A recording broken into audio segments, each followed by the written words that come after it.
Alright, so I played a game recently called Bootlegger, Moonshine Empire. Boy, it's been a while since I've done one of these. I just didn't have as much, they just don't have as much of a pull as when I didn't have a GPU from this century. Anyway, this is a good one, although I do think it's a bit inconsistent and simplistic. Ends a bit too quickly too. First 2-3 chapters feel like half a game, then it speeds up and the last few chapters fly by.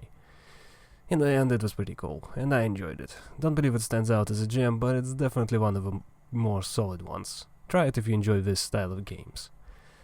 So what is it about? I think the title should explain most everything. Guess the only few unmentioned things are the fact that the player character is a fresh immigrant, only in the country for a little while before the prohibition starts. And they have a sister back in the old country. Most of the game is set somewhere near New York City, and sometimes there are trips into the city proper. Pretty sure the main town is fictional, by the way. So what did I enjoy? There's a certain appeal to any kind of criminal story.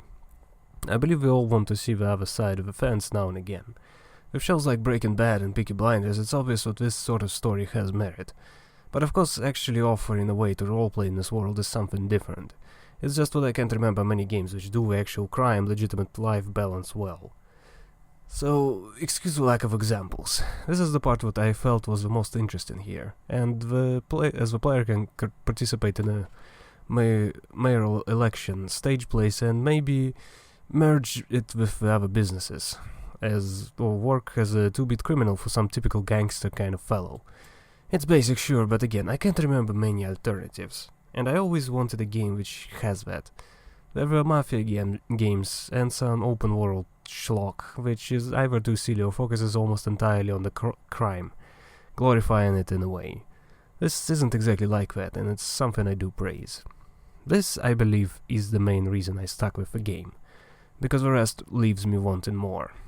I guess one thing that is also done right are the twists, which aren't necessarily that shocking or groundbreaking. For that to happen, this would need to be written as an actual story with fail states. I deliberately picked choices which antagonize the person in front of me, and knowing that it won't bite me in the ass, I walked out of the scene without a problem. Writers for these games really have to start letting people fail or get injured or something. It just lowers the stakes so very much. All of this is negative, of course, but that's the thing. The twists were still good. The twist caught me by surprise, and I didn't know when they would happen next or where they would lead. That first one early on, I kept waiting for a way to act up on that. Spoilers, I can't say what happens, but let's just say I had strong emotions. So, what are the problems? The relationship with the crew, for example. Sam is portrayed as a hard-working woman who just so happens to have dipped her toe into this business and doesn't seem to care about the silly laws which are gonna get repealed sooner or later. Likeable, friend of a common man, and ready to help those in need. It's a highlight, yet there wasn't really much for her to actually do. Her work is in the background, and in my case as a mayor. Yet the game doesn't pay too much attention to the cooking part, or to the mayoral campaign. She also doesn't do much from the game's point of view. She offers her opinion, her stance on things, and it's up to the player to follow through or ignore it.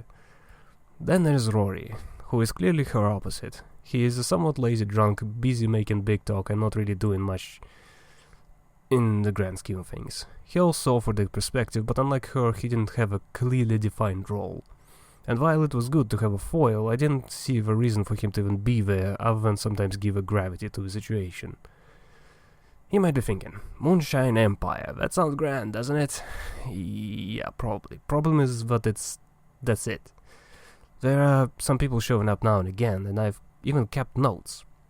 But truly there are only 3 people, player included, who participate in this empire. The rest are a nameless mass, which exists and does the work, but little else. It's like goons and samurai warriors. Probably are supposed to do something, but generally just exist as a mass to move around.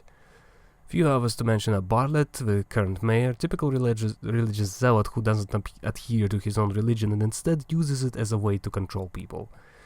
Definitely a good villain, but yeah, there's not much to him. Zep, an interestingly written cop who appears for a grand total of 3 scenes and does so very, very little. Abner, a bootleg apprentice? I don't know what exactly to call that. A guy who is an up-and-comer. He appears around halfway through for a chapter and vanishes by the end of it. Howard and Ian, rednecks with guns who got too big for their britches and vanished soon after the beginning. Capaldi, Mr. Mobster, who is as typical as it gets, being nearly an anagram for Al Capone probably has something to do with that. Barry, the New York producer, who seems to have too many connections to count, yet did so little aside from 2 interactions that I can't figure out how I can pad his resume here. Guessing he's got a much bigger role if I were to actually agree to produce plays, because I refused that. You might be noticing a pattern here, and that's the thing. This entire story is focused on essentially 3 characters, with some other named ones appearing for a chapter and going away in a flash. And those 3 are not doing anything. Well, I don't have a good way to put it, but the phrase I'm gonna use uses they aren't doing anything on the screen. Player is obviously the main part of the story, but nobody else seems to be doing much of anything until the player gets to interact with them. They are truly NPCs. I think I've had a bit of a turning point when I've played Parliament of Knives. Choice of Games had good moments now and again, but I didn't always connect to the stories and struggled to figure out what was so wrong, even when the setting, the writing, and the choices all felt interesting. And it's the agency, events, actual things that the characters do. Characters who aren't always there to dance around the player and give them more story. I'll probably actually rewrite my opinion on that game at some point when I sufficiently forget more of it and I can play it semi-fresh. By the way, I do recommend that game strongly. It's basically the strongest game of Choice of Games. Parliament of Knives, Vampire Masquerade, that game is really good.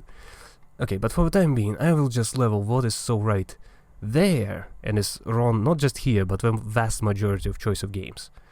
The events what happen in Parliament happen, and the player can participate in those. Or in others, but they happen whenever the player likes it or not. And in some circumstances, the player can even fail to do anything about said events, either picking the bad choices for their stats or having something else go wrong. And while this happens, we can get rumors about those other paths they could have chosen. The story is also fairly short, wordy of course, but the actual events take place over a very limited amount of time, letting the player instead replay and try to find more. Then look at the Bootlegger. Years of time, some mob activity happening in New York, all of which I've completely tried to avoid but was dragged in anyway for about 3 scenes. No rumors about it, no signs that the opposition to Capaldi is even doing anything. Then there's the business at home, a few words about how the operation is run, a few words about people's opinions, nothing actually happening in town though. Bartlett is not sabotaging anything, not even plotting and letting it be known, fading in the background until the election. I can probably keep listing examples, and some of this is clearly because of my choices.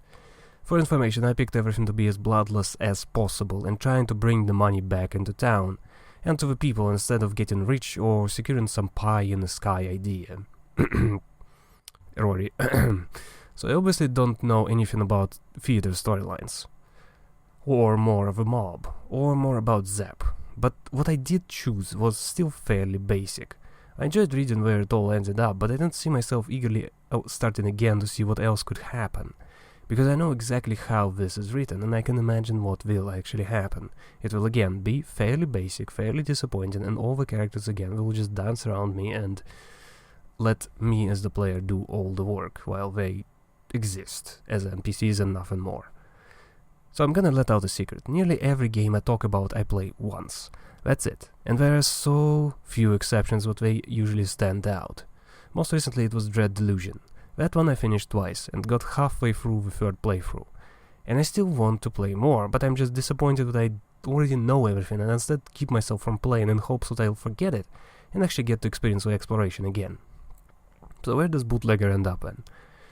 Sadly a forgettable game about a very interesting time in the United States. There are some well-executed moments here, and the beginning has a fairly classy start. But soon it settles into a routine, the same story I've seen before, perhaps with a slightly different coat of paint, but the same execution nonetheless.